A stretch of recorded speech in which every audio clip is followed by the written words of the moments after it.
This is WPSL Port St. Lucie, the talk of the Treasure Coast.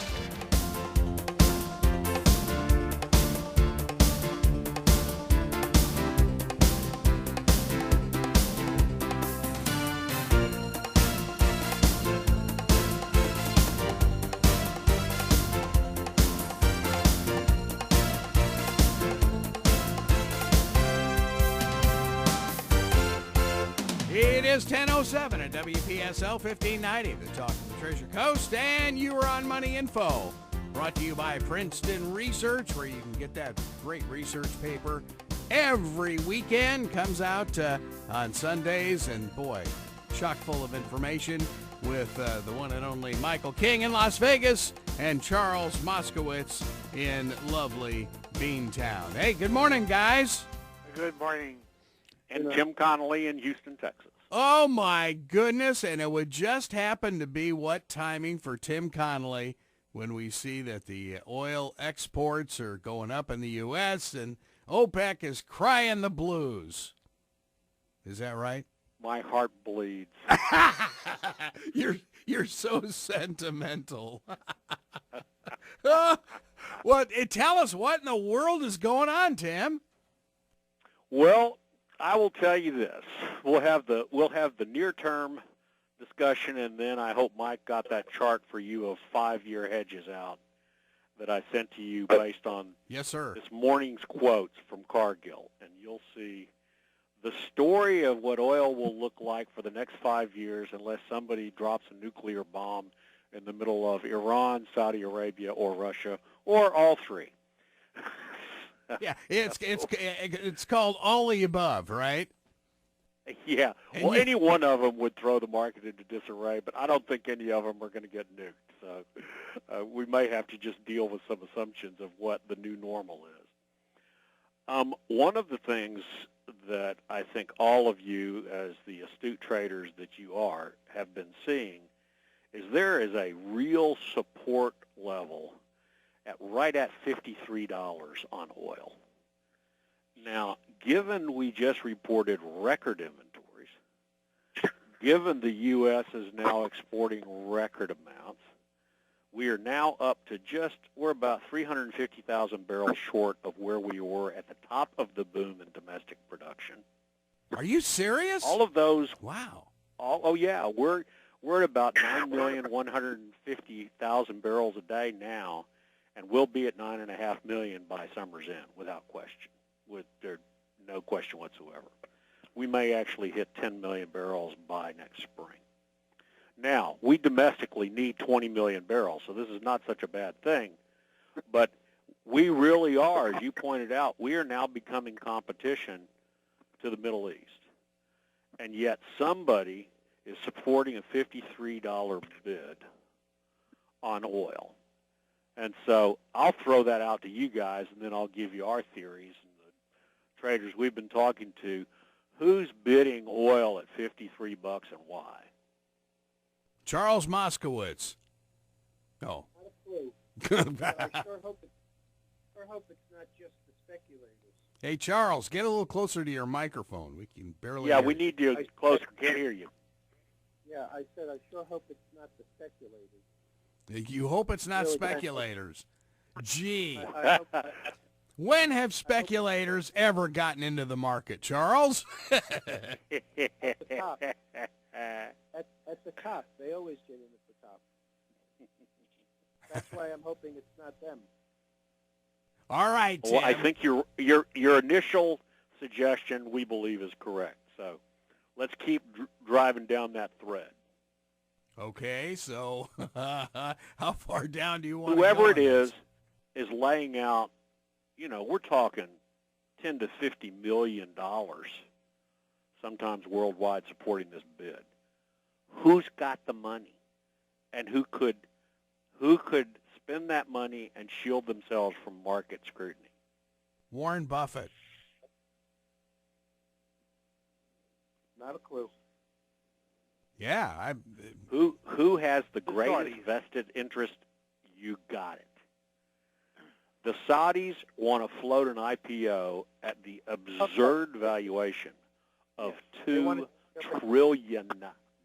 Yes. What?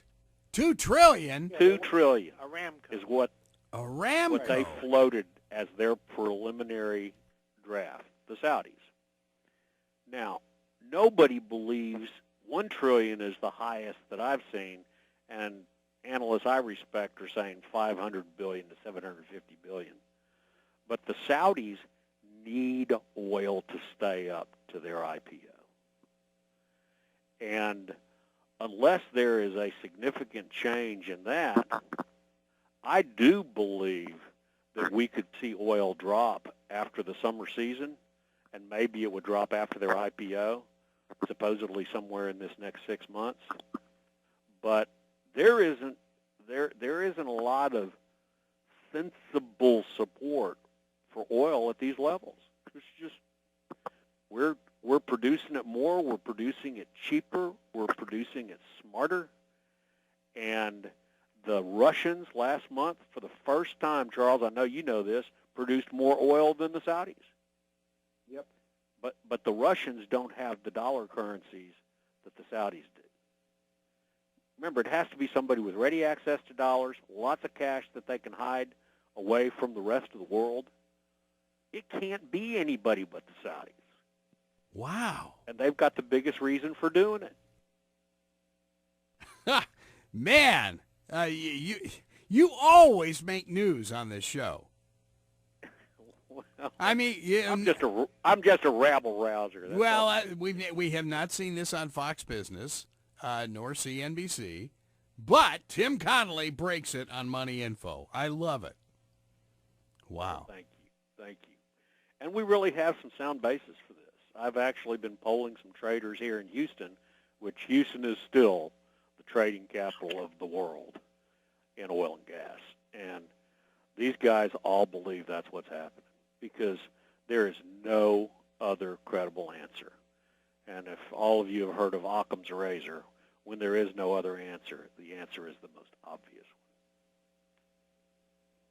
one. Wow. That's mind-boggling. So when is this Aramco APO thing going to be floated? They're in the process now, so you just need to be watching when that IPO goes off is when we're going to see support stop here unless demand has picked up enough to support it. Now, we are seeing a lot of indications. Last week, Exxon, Shell, ConocoPhillips all did record write-downs of their reserves for the first time in their history for Exxon and ConocoPhillips. Okay, explain that to the layman. What do you mean by that? Here's what that means. For many, many years, the oil companies continue to explore enough to either replace the reserves that they're taking out of the ground each year or even to increase them. And it's been a significant marker to be able to say for Exxon that we've never failed to replace the reserves that we sold that year.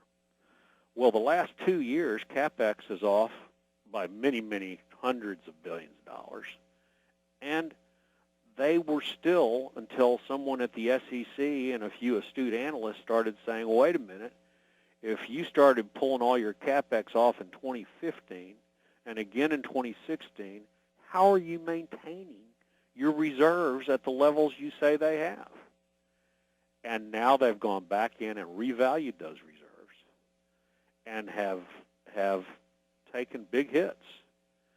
And this could be what gets oil to a reasonable level and stay there. But once again, the long-term charts that I sent to everybody this morning don't tell us that. The Cargill chart that hopefully, Mike, were you able to get that out to all your co-hosts this morning? I sent one to Greg and Charles. Okay. Well, Charles, take a look at that 5-year. The top line is Brent. The bottom line is WTI. The market now believes we're in backwardization on our 5 years price on oil. It doesn't believe it's going up. It believes that it's going to be largely level and then begin to dip from 55 to 53 in 2018. And that's because the institutions of the world that buy all those long-term contracts believe that we're going to be efficient and believe that the oil business is going to be more like a manufacturing business than a wildcatting business for the foreseeable future. Now, what does the new EPA, if you will, what does that mean to your industry, Tim? Nothing. Absolutely nothing. Really? What it means for the time being, all it means, the only EPA issues that could have had some major effect on the industry were these requirements that now we would have to measure the methane we produce and then ultimately recapture it and sell it, and it would pay for all of its own costs, which was complete and utter garbage. So that rule's being set aside. That's a big deal. That was a multi-billion-dollar deal that for a smaller independent like our company, Texas Gulf Oil and Gas, it had the ability to actually put us out of business because those methane recapturing devices that they so blithely describe as not costing that much never cost less than $40,000 to $50,000 for even a small well. And you're talking about really killing the small producers. Well, that's been set aside. That's good. The second thing that has been set aside, which won't affect how people explore, but it does affect how they negotiate, are these stupid rules to have to disclose what cash bonuses you pay to countries for their oil, because that's the ultimate in proprietary knowledge. Why do you want everybody to know out there that how much you gave per acre for your Kazakhstan acreage or your Nigerian acreage? And yet all the thought police in Washington and the Obama administration thought that's what we had to do to stop the bribery. Well, it's not bribery, it's the market. People pay acreage and bonuses for getting oil rights. And I would imagine the oil companies have to sign confidentiality agreements, don't they? I mean, that's exactly absurd. That's absurd. And it is crazy. It was a crazy rule, and Trump has set that aside. So there's a couple. Those are both positives, but those are not going to affect the production of oil and gas. The production of oil and gas is already coming back faster than anybody thought domestically. It's coming back cheaper.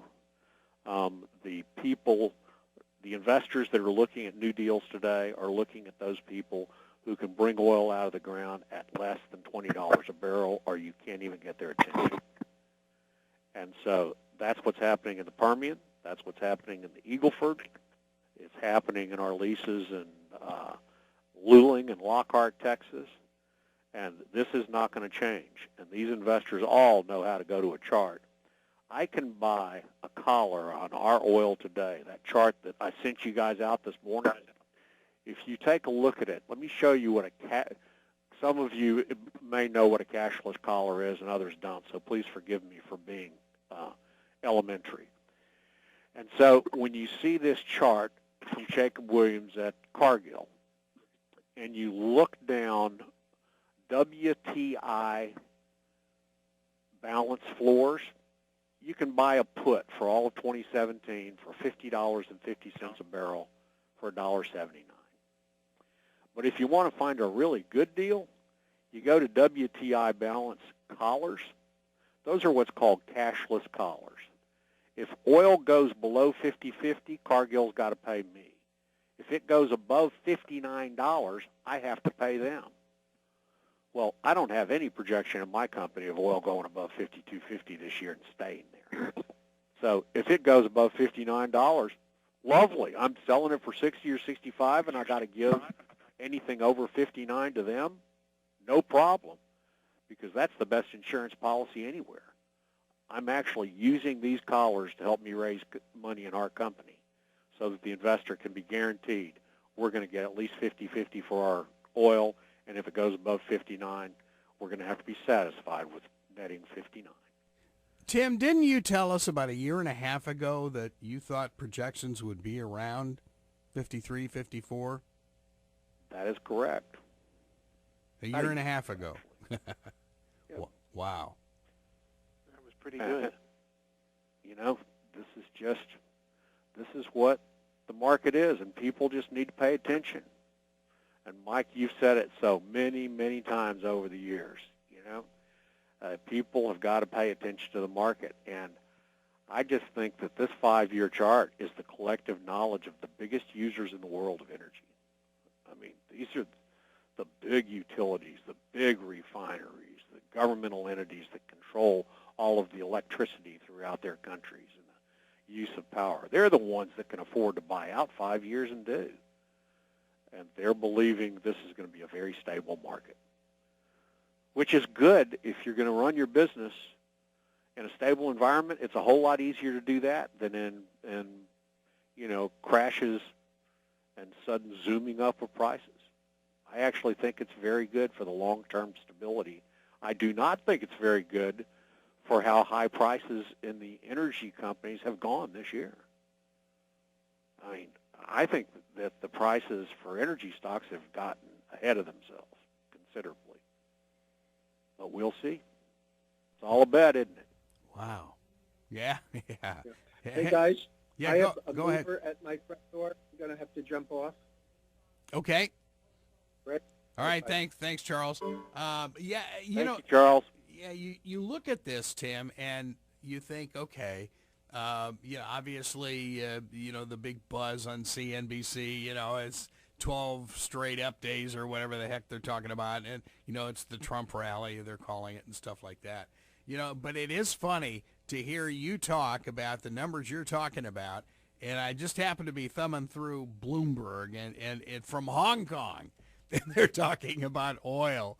And I'm thinking, my gosh, this is what Tim told us about 6-7 months ago. Yeah, it was amazing. Absolutely amazing. So tell us more about these charts.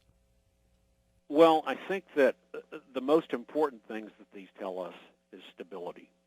So when there's stability in the market but lots of oil flowing, that to me means the pipelines are going to do well. All of these pipelines that are out there today, it's still going to be harder to get new ones done. Trump did a great job of living up to his word, and he's gotten the 2 pipelines that were held up are going to be completed, including the Energy Transfer Partners one will be completed this month. They're going to flow oil this month. That's how damaging the Obama administration was, holding up a $3 billion pipeline, and literally within a month after Trump let it loose, it's going to be flowing oil in it. Wait a minute. That's good for the country. Are you serious? I'm dead serious. Wow. Look it up. Go Google Energy Transfer Partners pipeline. Yeah. They announced yesterday they expect to be testing the pipe for oil by the end of the month. My goodness. Wow, and in just a month. That's an amazing story. In just a month. Wow. And so these are the things. I think that the midstream is going to do very well in this environment because people are going to have a lot of oil and gas to move, and we're going to turn into net exporters. We already are net exporters in refined products, and we're beginning to export our oil. And we're closer and cheaper for all of South America than anybody overseas. Yeah, well, we can compete with anybody overseas right here. Well, pardon me for being totally naive in this thing. Who do we export to? Mexico buys a great deal of our refined products. Venezuela was until they got cut off for not paying their bills. Yes. Colombia does. Okay. So actually 45% of the refined products produced in the refineries in the Gulf Coast are produced for export today. Wow. Okay, now you hit the magic word. And Mike King has talked about this for over 10 years. What about refineries? I mean, are we ever going to see any new refineries? Well, Exxon's got one new refinery that they have announced just outside of Corpus Christi. That will be the first new refinery in the United States in 50 years. However, the Saudis have been building refineries and have built some major capacity. There's a lot of capacity coming into the world of refined products over the next 36 months.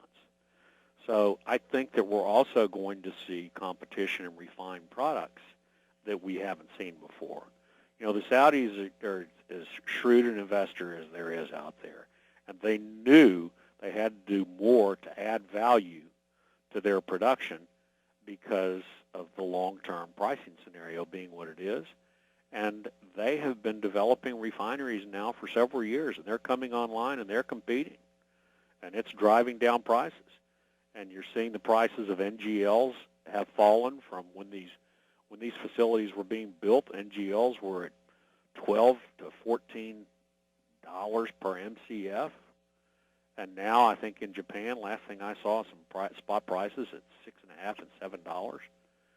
So it's a more competitive environment. So only the very best producers, the most efficient, the most integrated, who have their transportation systems. And I think it's going to be very good for the internationals myself. Okay. Except if we pass this border adjustment tax, it's going to be, I don't even know how to assess that. It's so confusing.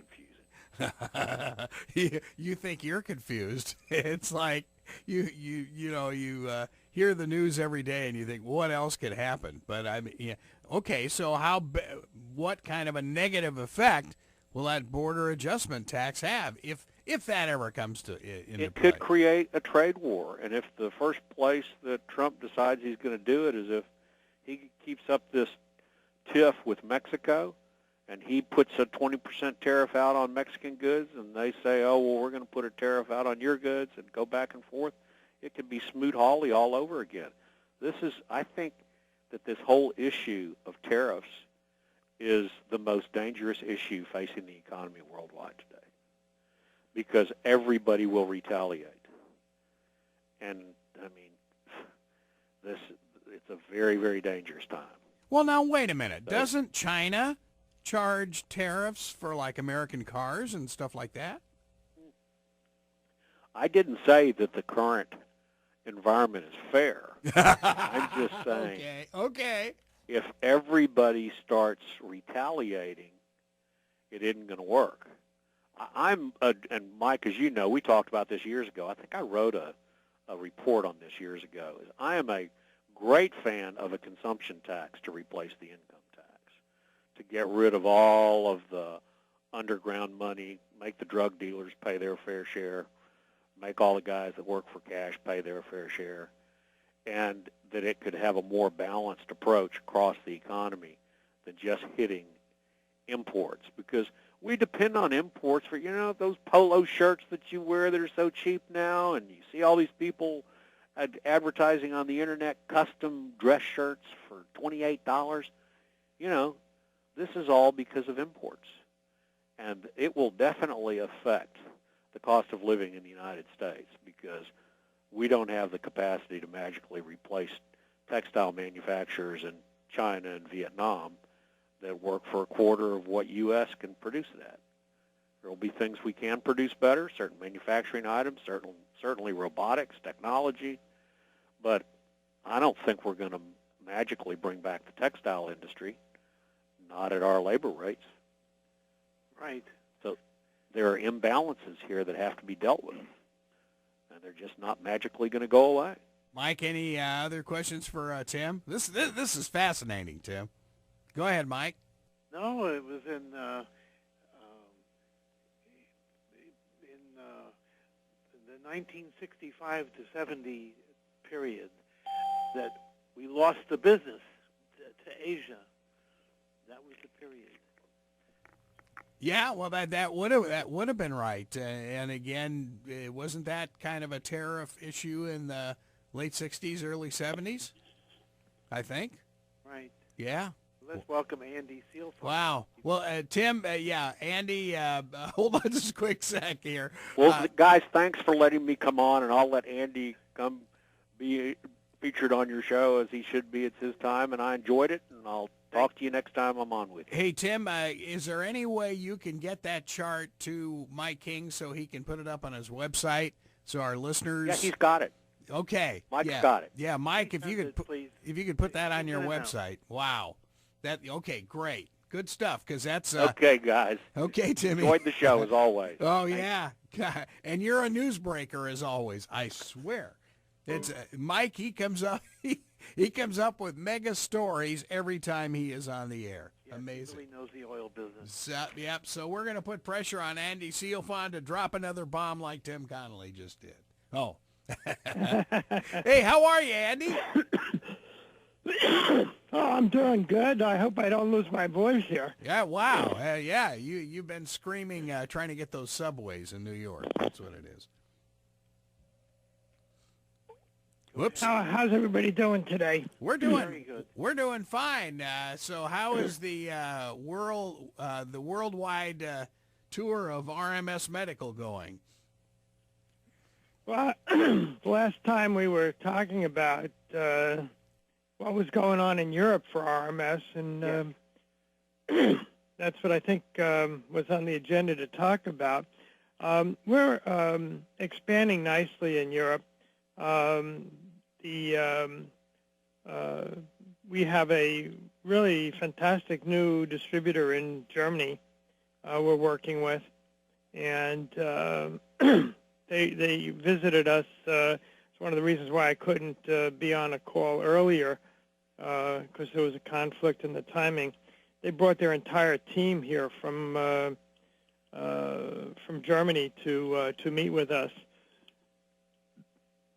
from Nuremberg actually, and we have a lot of common interests. This is kind of a unique opportunity for them and for us. Their primary mission in Germany is to provide the medical services directly to the patient and bill the insurance, so the reimbursement between the reimbursement and the services they provide. And so they're not really geared as a conventional distributor in the sense that they just buy product and sell it to a hospital. They actually provide the service directly to the patient, and it happens to include our system. This is run by an ophthalmologist who cares passionately about providing patient quality and is very careful about the services and products he provides. And so we think this is going to be a huge opportunity for us to work together to really provide significantly improved patient care, as well as open up a lot of new markets. The first thing that they did was begin using our needle sets for treatment of Parkinson's disease, which is something that we don't do here in the United States. And it's, again, a huge opportunity. The Parkinson's is a fairly common condition, and it's a tricky drug that they're using subcutaneously. It has some major challenges in that it's very acidic and it's difficult to infuse, and patients get reactions to it and so on. And we're pretty sophisticated in our understanding of what do you need to do to get subcutaneous tricky drugs into patients without harming the patient. And so this is something that we definitely can do and impact. We're also doing several trials around the world using our systems.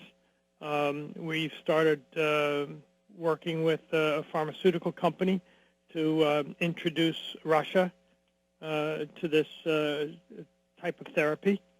I have some great personal relationships with Putin. Actually, that's not me. It's our president, but I'll take credit for it. Yeah, certainly. Well, you know, you figure Putin hacked the Academy Awards, too, so what the heck? Yes, exactly. Have you seen that picture that's going around Facebook right now?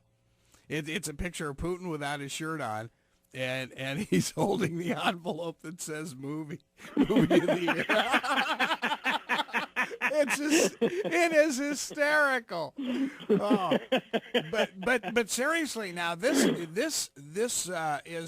is this kind of concierge doctor that is doing all of this, or this sounds amazing, an ophthalmologist. Yeah, he was trained in ophthalmology. Kind of an interesting character, actually. He decided that he didn't want to be a practicing ophthalmologist, and he walked away from his profession. His family thought he was crazy.